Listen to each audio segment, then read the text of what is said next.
Anima, c'est un producteur de moonshot. Ce qu'on fait, c'est qu'on produit des innovations de rupture qui transforment à la fois l'entreprise, mais aussi la société dans son ensemble à partir de technologies.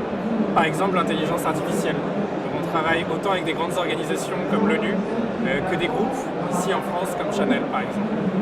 Le moonshot, ça va créer de nouveaux marchés.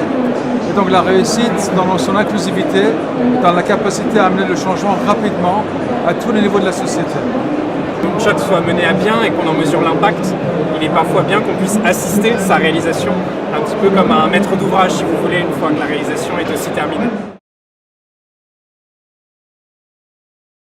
Ce concept, ce terme même d'AI for Good, était initié par Amir pour la création de cette commission, de ce sommet à l'ONU, avait pour vocation à l'origine de bien comprendre qu'au-delà des discours un peu extrémistes, il y avait un entre-deux intéressant pour comprendre comment l'intelligence artificielle pouvait avoir des impacts immédiats et positifs, pour voir comment concrètement l'intelligence artificielle pouvait accompagner 33 agences des Nations Unies pour augmenter leurs recherches dans la résolution de défis spécifiques dans les régions. On parle de AI for Good comme un véhicule, un vecteur de transformation bénéficiaire et inclusif.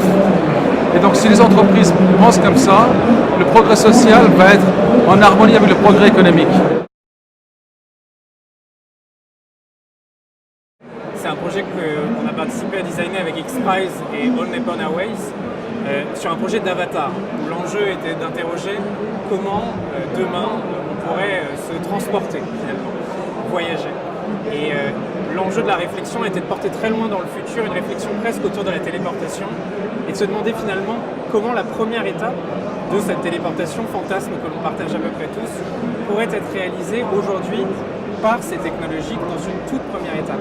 Et le propos a été de penser un projet où l'on pourrait tout à chacun contrôler un avatar, un robot à 100 km de distance pour réaliser des tâches pour lesquelles nous n'avons pas tout simplement accès physiquement, qui pourrait aider par exemple des pompiers ou alors dans des cas de grand désastre, un personnel qualifié pour pouvoir agir, mais aussi un chirurgien dans des régions où il n'aurait pas accès dans l'urgence. Et ce type de propos montre bien comment la robotique et là l'intelligence artificielle participent de notre augmentation de la collaboration humain-machine sur nos compétences humaines, mais de les déplacer dans des régions où nous n'avons pas accès. Donc il y a bien un lien qui est positif, d'augmentation et pas de remplacement. Au niveau macroéconomique, on a beaucoup parlé dans des économies en développement, par exemple, des systèmes de leapfrog qui nous sont très chers sur ce qu'on construit. C'est-à-dire la capacité pour une économie de passer d'une étape de développement à une autre, mais en N+2, si vous voulez, en zappant presque pour le passage de l'économie agricole à numérique, l'étape industrielle. Et ce qui nous intéresse beaucoup aujourd'hui au niveau plus micro de l'entreprise, c'est de regarder comment est-ce qu'on est capable pour une entreprise donnée, dans toute sa structure et parfois sa lourdeur, c'est vrai, ou une grande organisation, même comme une agence des Nations Unies, de passer presque par saut quantique ou en tout cas par leapfrog, d'une étape à une autre, en zappant parfois des transformations longues et lentes, linéaires, pour s'assurer qu'on puisse passer à une autre étape. L'agilité, souvent, c'est pas plus vite, plus grand, plus fort, c'est différemment. Exactement. Et donc la rupture, la capacité à entreprendre la rupture et à l'aborder et à l'accueillir donne une forme d'agilité qui en fait définit les meilleurs.